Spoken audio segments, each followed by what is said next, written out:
Stampers! Jackie Bolhuis from Klompen Stampers. Oh my gosh, I got some cute cards to share with you today. We're stamping from Zeeland, Michigan, for those of you that are watching from around the world and wonder where I am. Klompen Stampers, I know it sounds a little bit Dutch. It's a very Dutch community that I live in. Long story about where the name came from, but anyways, we're in Zeeland, Michigan.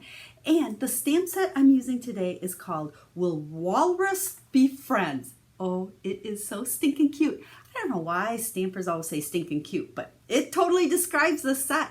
I've been doing a lot of flowers lately, so this has been a fun change for me to flip over to this super, super adorable, stinking cute stamp set.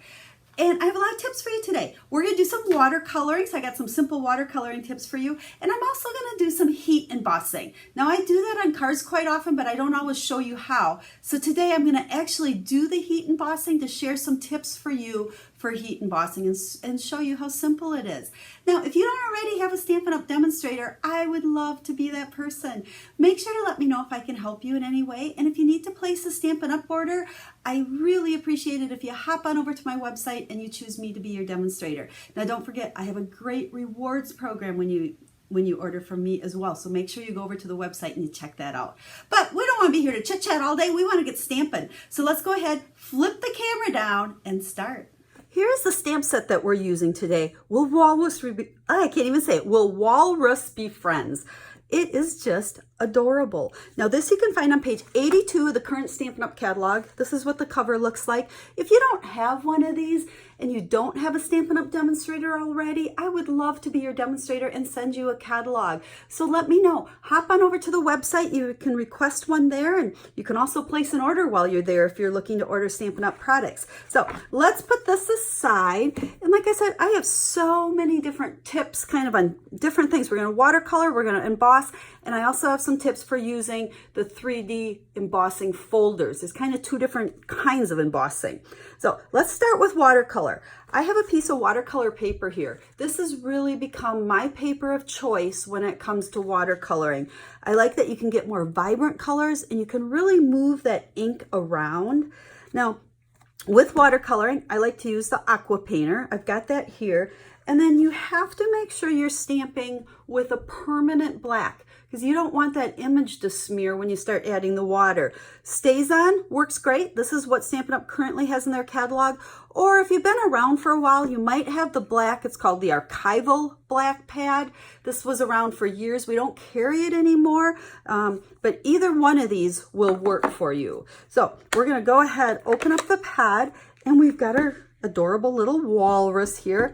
Now, when you're going to watercolor, you want a really good deep black image. So ink this up really good, and when you put it on your paper, make sure you give it some good pressure so you get that nice image. So there's our little guy, and we're going to let him dry for just a couple of minutes. We want to make sure that ink is good and dry before we start watercoloring. So we're going to actually set that aside, and let's talk heat embossing. Like I said, stay with me. We're coming back to this, but let's heat emboss. You've noticed, if you follow me very much, you'll notice I like to use black cardstock with white embossing on it quite often for my greeting. I don't know, I almost feel like that's become my signature thing on a lot of my cards.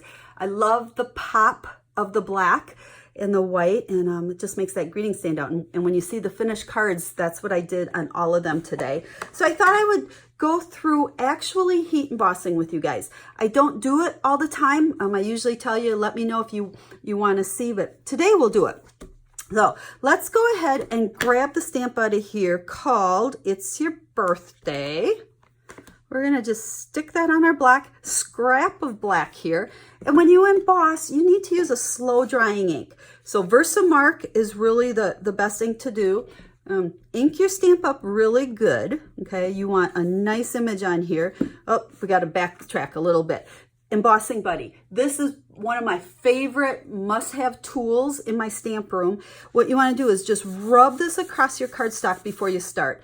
This will eliminate any static that you have there, and that's what it will help you eliminate all those funny little speckles of embossing powder sticking where you don't want it to stink. Stink. Did I say stink? Stick. Oh, ink this up really good. When you put it on that black, give it some good pressure. Give it a couple of seconds to make sure that ink transfers really good. Now you can't see anything because it's a clear ink.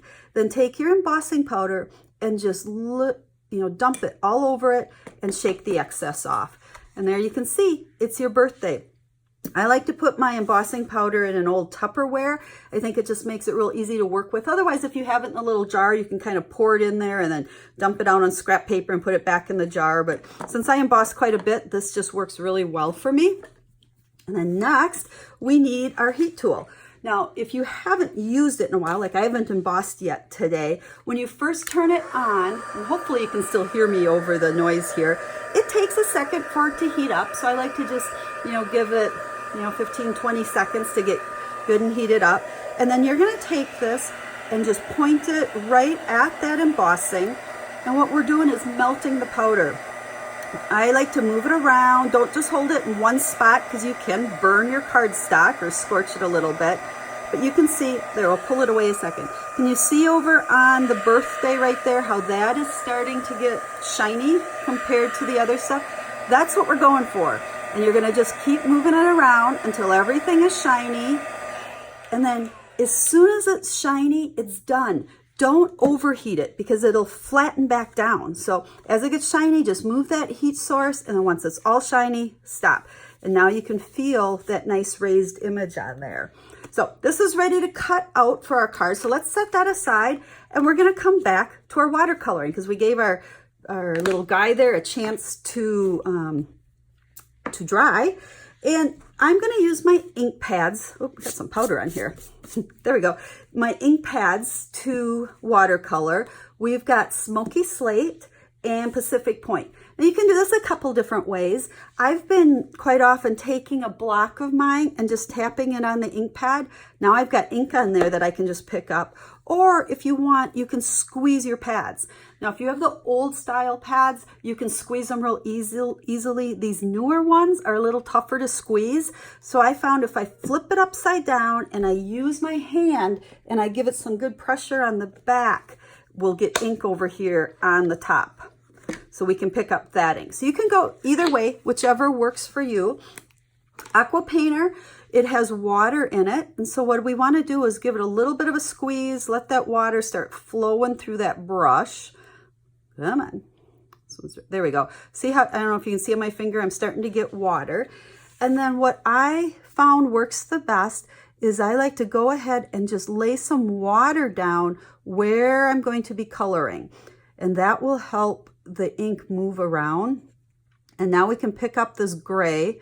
And you can see as I just kind of dab it in there, it spreads around. And it keeps it kind of within the lines because if there's water there already, it's where the ink will spread. And we'll just go around and dab it on there, and quick and easy. We can come back, you can layer the ink, like if we want it a little bit darker where they have kind of the highlight lines there. We'll come down, we'll leave his tusks white. We'll get this part a little bit darker, but that's it. It's that easy to watercolor. When you want to switch colors, just go on your scrap paper, and then we'll put a little bit of water down underneath here. So again, put water for the water. And then we can just take our ink and smear it down in there so this little guy looks like he's floating on the water. And there we go. We'll bring it up in there. There we go. And we'll let that dry. That's all there is to simple watercoloring. Now, one more thing I want to show you for a tip, and then I'm going to show you the finished cards. So I am using the, can't remember what this is called. Seaside? Let me double check. High Seas 3D embossing folder. Now don't get confused by the word emboss because we heat embossed, and now we're going to emboss using an embossing folder. We're going to add texture to our cardstock. Now, with the 3D folders, if you have purchased any new ones since the new catalog came out, you'll notice they're called 3D embossing folders. They're similar to what they used to call dynamic embossing folders. They're thicker than the regular ones, so the sandwich, when you put it through your Big Shot or your die cutting machine, is going to be a little bit different because of the thickness. Now, if you're using the Big Shot, And remember, Stampin' Up! Doesn't sell this any longer, but this is what a lot of you have and what I use. If you have the regular platform, now, I don't know, a few videos ago I showed you how you could use the platform that has the tabs. But if you have the regular platform and you're using the 3D embossing folders, you're going to stick your cardstock inside. Now this one, it has waves, so be mindful whether your card is going to go this way or that way. Put your piece in there, and then it goes right on the platform along with a plate on the top. Now this is the 3D embossing plate. This is a brand new item that Stampin' Up! Came out with. It is not in the catalog. I will have the number to this over on my blog, but this will give you enough thickness to be able to run it through just like this.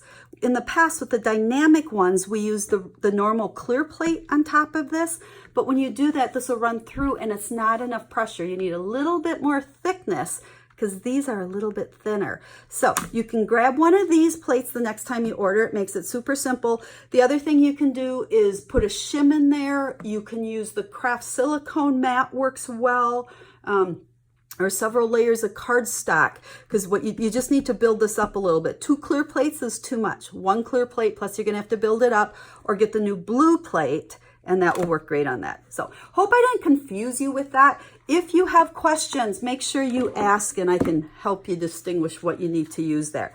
Okay, we've done our parts and pieces, so let's go ahead and look at the finished cards. I'm not gonna put a card together for you, but after I watercolored these little guys, I use the layering squares and I cut them all out. You can see here where I cut out the watercolor paper, and then I have a piece of balmy blue. I kind of switched here. We've got Pacific Point and balmy blue, so I kind of alternated them. You can see our waves on here. And then I used the scallop one. I did adhere that with dimensional, so you can see some dimension underneath the watercolor paper. And now you see our embossed images. I just used some circle punches, or here I had a banner die. You could cut that with scissors as well. But aren't they cute? They were simple to make, took a little bit of time for the watercoloring. So I don't know if I'd call them quick and easy, but they're definitely easy. And then let's peek on the inside. Like I said, these guys were so cute. I had so much fun playing with them. Usually I put a piece of white in the inside, but I couldn't stop cutting them out into the squares and using the little scallops with them. So there's the 3 cards. Now I will have pictures of all 3 of these over on the website, along with the recipe. So I'll give you all the dimensions of everything I cut, along with a list of all the products that I used. You'll see I added some sequins there. Here I added a couple of the little blue rhinestones. Those are the Noble Peacock rhinestones. I thought they looked really cute on here. So if you'd like to place an order and get any of these products so that you can make these stinking cute cards, just hop on over to the website. It'll show you everything I used. You can click on a picture over there, go right to the online store and place your order. So as always, guys, I hope you enjoy these projects. And if you have any questions, I'm here to help you. I'm a full-time Stampin' Up! Demonstrator. I love to teach and help people make quick and easy cards. Well, sometimes they're not quick. These take a little bit longer, but they're still easy. So until I stamp with you again, have a stamp happy day.